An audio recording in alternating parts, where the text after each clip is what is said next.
venez l'un que l'autre. Non, je pose la question à vous. Est-ce que pour vous, en tant que politicien, vous trouvez que ce que le régime de Paul Kagame fait est condamnable ou pas? Démocratique. Je vais être très très clair avec vous. Je vais être très très clair avec vous. En 2 temps, je vais vous répondre. Le premier temps, c'est que moi, ce qui m'a toujours fasciné, depuis que je suis gamin, c'est que les gens pensent que le président des États-Unis doit penser aux intérêts du monde. Et en fait, les gens tombent toujours des nues, et vous allez comprendre pourquoi je vous dis ça. Les gens tombent toujours des nues quand le président des États-Unis ne pense qu'à l'intérêt des États-Unis. Ah ben, je vais vous dire, hein, quand il fait ça, il fait bien son boulot. Et donc,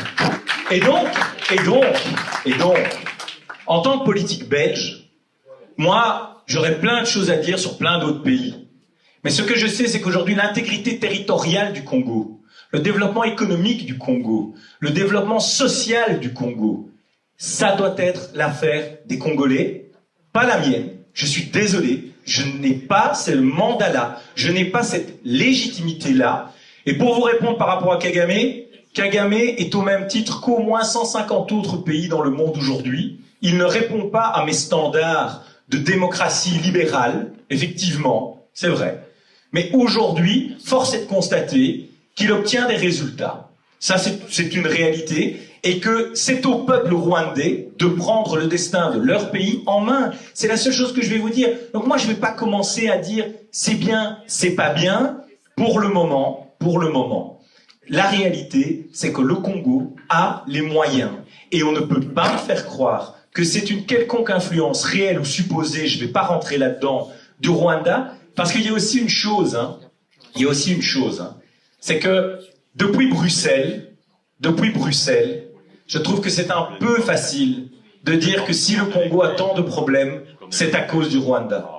Je pense très franchement que tous ceux qui veulent faire prospérer le Congo aujourd'hui, que ce soit depuis la Belgique ou au sein du Congo, ont les moyens, l'intelligence et les ressources pour pouvoir le faire. Donc encore une fois, il faut quitter la position victimaire. J'accuse un chef d'État d'avoir commis le génocide. Ruzibiza reproche à Paul Kagame d'avoir organisé cet attentat en sachant que cela déclencherait des représailles contre les populations Tutsis. Il était très conscient de ce qui peut se passer en cas où il provoquait un chaos. Alors là, moi et les autres pensaient que peut-être Kagame va prendre en considération toutes les informations à sa disposition et prendre des mesures qui s'imposent pour protéger les Tutsis. Mais au fil et à mesure, on se rend compte qu'il ne fait rien. Dans ce livre, il décrit en détail les étapes de l'attentat, sa planification et son exécution. Moi, personnellement, mon travail était de faire les reconnaissances. Les reconnaissances du terrain, de la topographie de la ville de Kigali, tous ses alentours, des routes qui mènent de Kigali vers le nord ou vice-versa, et principalement la partie sud et la partie est de Kigali, qui va finalement inclure aussi Masaka. C'est d'ici, de la colline de Masaka, qu'on a tiré les missiles qui ont abattu l'avion alors qu'il amorçait sa descente sur l'aéroport de Kigali.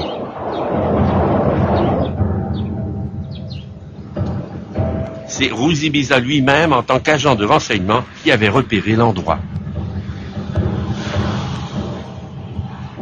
Cet autre membre du FPR se cache quelque part en Europe. Il ne veut même pas qu'on dise dans quel pays il se trouve.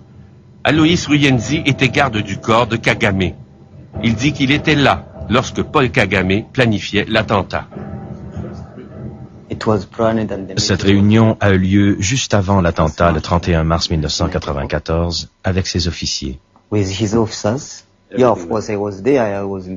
J'ai assisté à la réunion. Je ne pouvais pas intervenir. J'étais garde du corps. Mais j'ai tout vu. J'ai tout entendu. Il reproche lui aussi au président Kagame d'avoir livré sa lutte sur le dos des Tutsis du Rwanda, que sa seule préoccupation, c'était de s'emparer du pouvoir. He knew it, but he didn't mind the...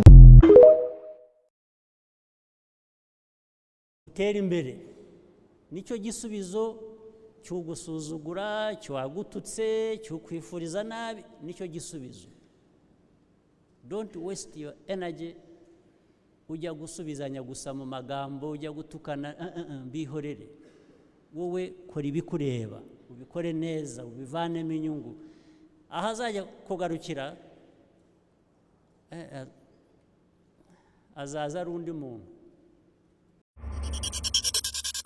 Vous êtes Congolais. Vous avez à partir de 18 ans. L'avenir de la RDC est au bout de vos doigts. À partir de ce 24 décembre, allons ensemble nous faire enrôler pour voter en 2023 et être acteurs du changement. La Commission électorale nationale indépendante dispose des bureaux partout à travers la RDC. Prenez rendez-vous avec l'histoire.